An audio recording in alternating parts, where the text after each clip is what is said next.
Micro organisms हमारे friend हैं, हमारे लिए बेनिफिशियल है. We have learn this with the example of curd and yeast making. Now commercial use of micro organism. Micro organisms are used for the large scale production of alcohol, wine and acetic acid, जिसको आप vinegar या सिरका कहते हैं. Yeast is used for commercial production of alcohol and wine.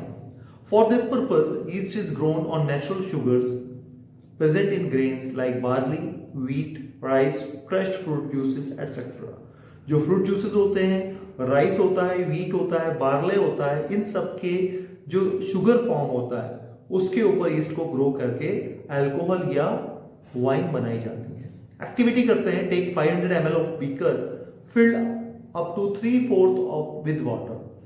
500 ml beaker में उसका 3/4 part water से भर दीजिए. Dissolve 3 spoons of sugar in it. इसमें शुगर ऐड कर दीजिए 2 से 3 चम्मच.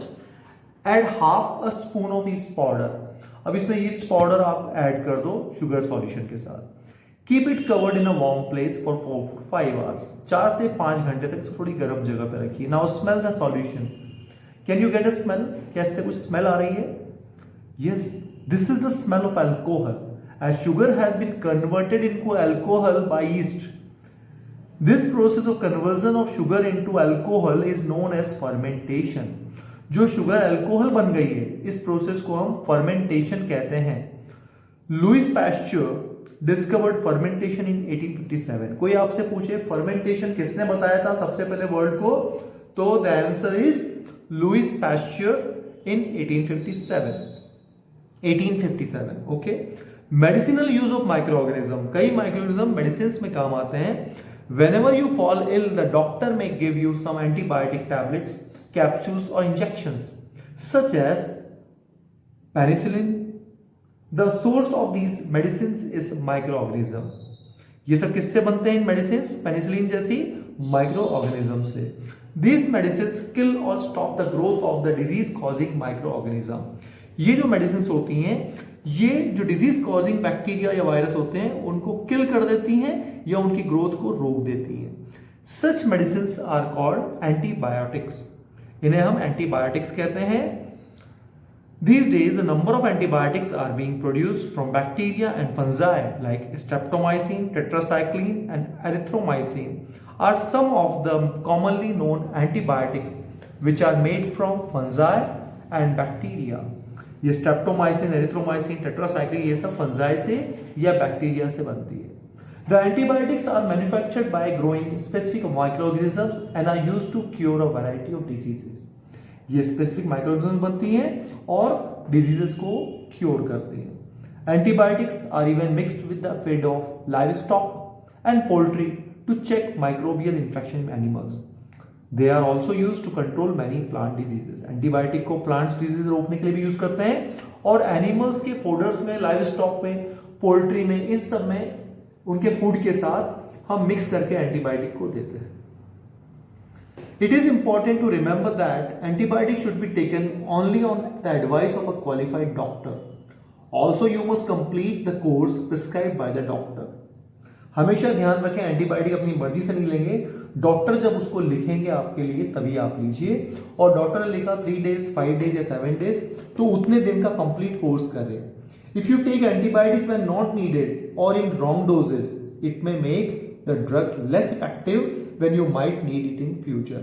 अगर आप एंटीबायोटिक को बिना जरूरत के लेते हैं या रॉन्ग डोज में लेते हैं तो जब आपको इसकी जरूरत होगी तब होता है इसका इफेक्ट कम लगे. Also antibiotics taken unnecessarily may kill the beneficial bacteria in the body. और एंटीबायोटिक को हम अनयूजुअल और अननेसेसरी लेते हैं तो कई बार हमारे जो बेनिफिशियल बैक्टीरिया होते हैं, जो हमारे काम के बैक्टीरिया होते हैं बॉडी में, वो भी डिस्टर्ब हो जाते हैं. Antibiotics however are not effective against cold and flu as these are caused by viruses. कई लोग कोल्ड एंड फ्लू में एंटीबायोटिक लेते हैं लेकिन वो सही नहीं है क्योंकि वो वायरस के थ्रू होता है और वायरस पर एंटीबायोटिक्स का इफेक्ट नहीं होता है. Do you no in 1929 Alexander Fleming was working on a culture of disease causing bacteria. Suddenly he found the spores of a little green mold in one of his culture plates. He observed that the presence of mold prevented the growth of bacteria. In fact, It also killed many of these bacteria. From this, the mold penicillin was prepared. Alexander Fleming काम कर रहे थे कुछ disease causing bacterias पर, उन्होंने moulds बनाए हुए थे और उन्होंने अचानक देखा माइक्रोस्कोप में कि कुछ स्पोर्स दिख रहे हैं, ग्रीन पैचेस दिख रहे हैं उन मोल्ड्स पे, और उन्होंने ऑब्जर्व किया कि जो मोल्ड्स बने थे ग्रीन कलर के, इसने बैक्टीरिया की ग्रोथ को रोक दिया था और इवन कई बैक्टीरिया को किल भी कर दिया था। इससे इन्होंने पेनिसिलिन को इन्वेंट किया, ओके, डिस्कवर किया। वैक्सीन, वैक्सीन आपने सुना है, why are children infants given vaccine? Vaccine क्यों देते हैं बच्चों को? When a disease carrying microbe enters our body, the body produces antibodies to fight the invader. जब हमारी बॉडी के अंदर कोई माइक्रोब या माइक्रो ऑर्गेनिज्म जिससे डिजीज हो जाती है वो हमारी बॉडी में आ जाता है, एंटर होता है, तो हमारी बॉडी उससे लड़ने के लिए एंटीबॉडीज बनाती है। The body also remembers how to fight the microbe if it enters again, और दोबारा अगर उसका आक्रमण होता है तो हमारी बॉडी को याद रहता है कि इससे कैसे लड़ना है। इफ डेड और weakened microbes are introduced into a healthy body, the body fights and kills the invading bacteria by producing suitable antibodies. क्या होता है जब डेड या वीकेंड माइक्रोब से कमजोर माइक्रोब हमारी बॉडी में आते हैं तो हमारी बॉडी लड़ती है, फाइट करती है और उसको मार डालती है, किल कर देती है उस इन्वेडिंग बैक्टीरिया को। कैसे? हमारी बॉडी एंटीबॉडीज बनाती है। The antibodies remain in the body and we are protected from the disease causing microbe forever. अब क्या करती है ये एंटीबॉडीज? ये हमारी बॉडी में रिमेन रहती है, बची रहती है और ये डिजीज कॉजिंग माइक्रोब से लड़ने के लिए हमारी बॉडी को तैयार रख लेती है। This is how a vaccine works. इसी तरीके से वैक्सीन काम करती है। Several diseases including cholera, tuberculosis, small pox and hepatitis can be prevented by vaccination. Do you know Edward Jenner discovered the vaccine for small pox in 1798। Edward Jenner ने small pox की vaccine discover की थी, खोज की थी 1798 में, and it was the first vaccine discovered by human. Okay, in your childhood you must have been given injections to protect yourself against several diseases. Can you prepare a list of these diseases? You may take help from your parents. अपने parents की help से आप list बनाइए किन किन बीमारियों से रक्षा करने के लिए, लड़ने के लिए आपको वैक्सीन दी गई थी, इंजेक्शन दिए गए थे। It is essential to protect all children against the diseases. Necessary vaccines are available in the nearby hospitals. जरूरी वैक्सीन्स अवेलेबल रहती है। You might have seen the advertisement on the TV and newspapers regarding protection of children against polio under the pulse polio program. आपको याद आया 2 बूंद जिंदगी की, अमिताभ बच्चन आते थे उसमें, उसके ऐड में।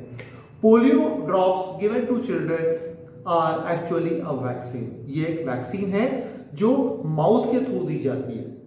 अ worldwide campaign against smallpox has finally led to its eradication from most parts of the world. इस तरीके से पूरे वर्ल्ड में कैंपेन चला स्मॉल पॉक्स के अगेंस्ट और इस कारण वर्ल्ड के ज्यादातर हिस्सों से स्मॉल पॉक्स गायब हो चुका है।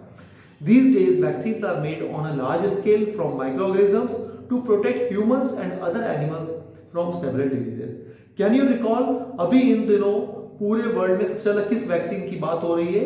Yes, अभी कोविड-19 के अगेंस्ट वैक्सीन पर काम चल रहा है। India will be a global leader. India world में नंबर 1 रहेगा कोविड-19 की वैक्सीन बनाने में। इंक्रीजिंग सॉइल फर्टिलिटी, वैक्सीन जो माइक्रो ऑर्गेनिजम्स जो होते हैं वो सॉइल फर्टिलिटी को बढ़ाते हैं। Some bacterias are able to fix nitrogen from the atmosphere to enrich soil with nitrogen and increase its fertility. These microbes are commonly called biological nitrogen fixers. कुछ biological nitrogen fixers होते हैं bacteria जो कई plants की roots में पाए जाते हैं। अगर आपको मैं कहूं कि ग्राउंडनट, मूंगफली, सोयाबीन, पीनट्स, ये सब जो पौधे होते हैं, जितने फलीदार पौधे होते हैं, लेग्यूम्स होते हैं, उसकी जड़ों में कुछ गांठें मिलती है जिसमें बैक्टीरिया होते हैं जिसको बोलते हैं राइबोसोम। ओके, और इसके थ्रू नाइट्रोजन फिक्सेशन होता है। तो इस तरह से सॉइल फर्टिलिटी बढ़ाने में माइक्रो ऑर्गेनिज्म हेल्प करते हैं।